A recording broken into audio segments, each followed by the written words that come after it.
Good morning student, class 7th हम पढ़ रहे हैं हिंदी बसंत चैप्टर 5 मिठाई वाला।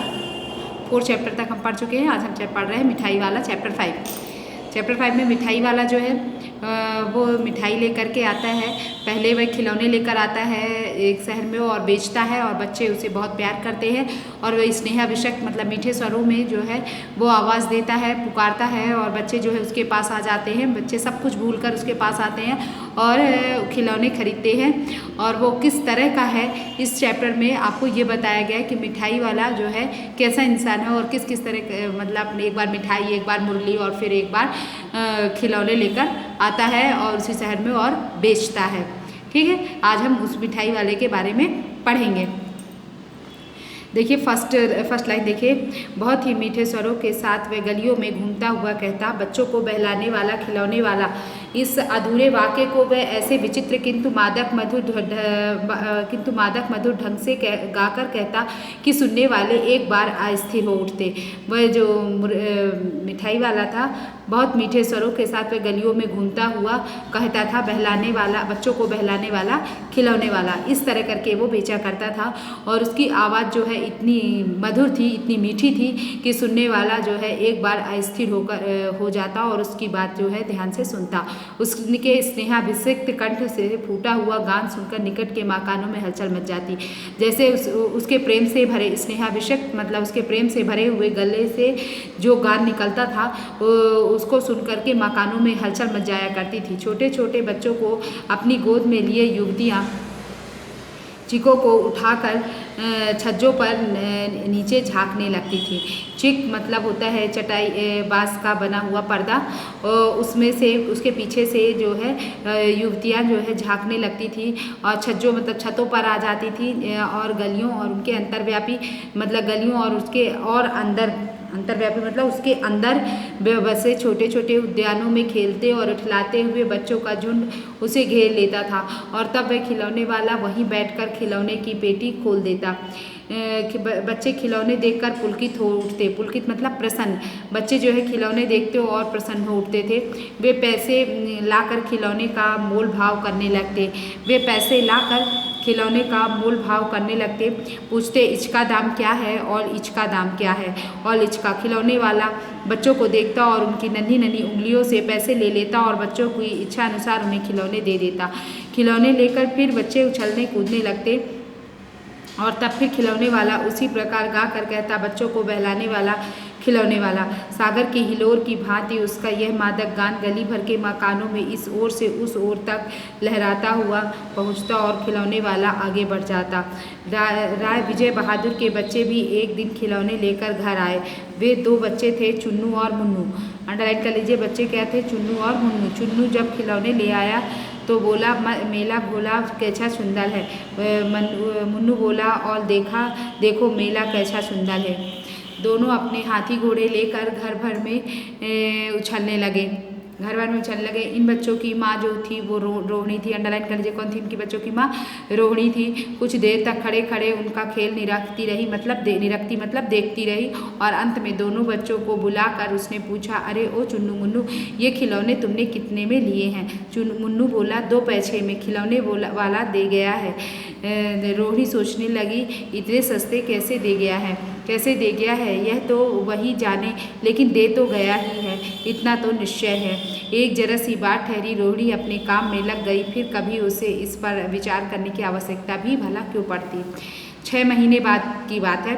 नगर भर में 2-4 दिनों से एक मुरली वाले के आने का समाचार फैल गया। लोग कहने लगे, भाई वाह, मुरली बजाने में वह एक ही उस्ताद है। मुरली बजाकर गाना सुनाकर वह मुरली बेचता भी है, सो भी 2-2 पैसे में। भला इसमें उसे क्या मिलता होगा?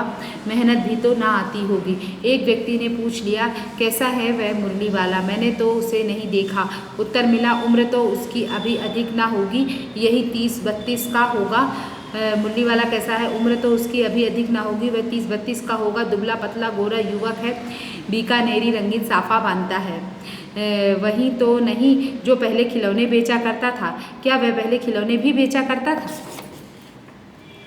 हाँ, जो आकार प्रकार तुमने बतलाया उसी प्रकार का वह भी था, तो वही होगा। पर भाई है वह एक उस्ताद। प्रतिदिन इसी प्रकार उस मुरली वाले की चर्चा होती। प्रतिदिन नगर की प्रत्येक गली में उसका मादक मृदुल स्वर सुनाई पड़ता, बच्चों को बहलाने वाला मुरलिया वाला। रोहिणी ने भी मुरली वाले का यह स्वर सुना, तुरंत ही उसे खिलौने वाले का स्मरण हो आया। उसने मन ही मन कहा, खिलौने वाला भी इसी तरह गा गा कर खिलौने बेचा करता था। रोहिणी उठकर अपने पति विजय बाबू के पास गई। जरा उस मुरली वाले को बुलाओ तो चुन्नू मुन्नू के लिए ले लूं। क्या पता यह फिर इधर आए या ना आए। वे भी जान पड़ता है पार्क में खेलने निकल गए हैं। विजय बाबू एक समाचार पत्र पढ़ रहे थे। इसी तरह उसे लिए हुए वे दरवाजे पर आकर मुरली वाले से बोले, क्यों भाई किस तरह देते हो मुरली? किसी की टोपी गली में गिर पड़ी और किसी का जूता पार्क में ही छूट गया और किसी की सोथनी जो है अंडरलाइन कर लीजिए, किसी की टोपी गली में गिर पड़ी और किसी का जूता पार्क में छूट गया और किसी की सोथनी जो है ढीली हो गई, होकर लटक आई है। इस तरह दौड़ते हाँफते हुए बच्चों का झुंड आ पहुँचा। एक स्वर से सब बोल उठे, हम भी लेंगे मुरली और हम भी लेंगे मुरली। इस तरह मुरली वाले जब आया तो मुरली वाले की आवाज़ सुनकर बच्चे जो है झुंड के झुंड उसके पास आ जाते। किसी को अपना होश नहीं रहता कि किसी का पैजामा छूट जाता, किसी की टोपी गिर जाती, लेकिन वो मुरली वाले के पास आने के लिए परेशान हो जाते थे। मतलब जल्दी से हम पहुंच जाएं जिससे कि हम भी मुरली ले लें और हम भी मुरली ले लें। मुरली वाला हर्ष गदगद हो उठा, मतलब प्रसन्न होकर के बोल उठा, सबको देंगे भैया, लेकिन जरा रुको, ठहरो, एक एक को देने दो। अभी इतनी जल्दी हम कहीं लौटे थोड़े ही जाएंगे, बेचने तो आए ही हैं और है भी इस समय मेरे पास एक दो नहीं, पूरी 57 है। हाँ बाबूजी, क्या पूछा था आपने? कितने में दी तो वैसे 3-3 पैसे के हिसाब से है, पर आपको मैं 2-2 पैसे में ही दे दूँगा। विजय बाबू भीतर बाहर दोनों रूपों से मुस्कुरा दिए और मन ही मन कहने लगे, कैसा है, देता तो सबको इसी भाव से है, पर मुझ पर उल्टा एहसान लाद रहा है। फिर बोले, तुम लोगों की झूठ बोलने की आदत होती है, देते होगे सभी को 2-2 पैसे में, पर एहसान का बोझा मेरे लिए ही ऊपर लाद रहे हो। मुरली वाला एकदम अप्रतिभ हो उठा, मतलब आश्चर्य से, मतलब अंदर से गुस्सा भी आया और आश्चर्य से बोला आपको क्या पता बाबूजी कि इनकी असली लागत क्या है?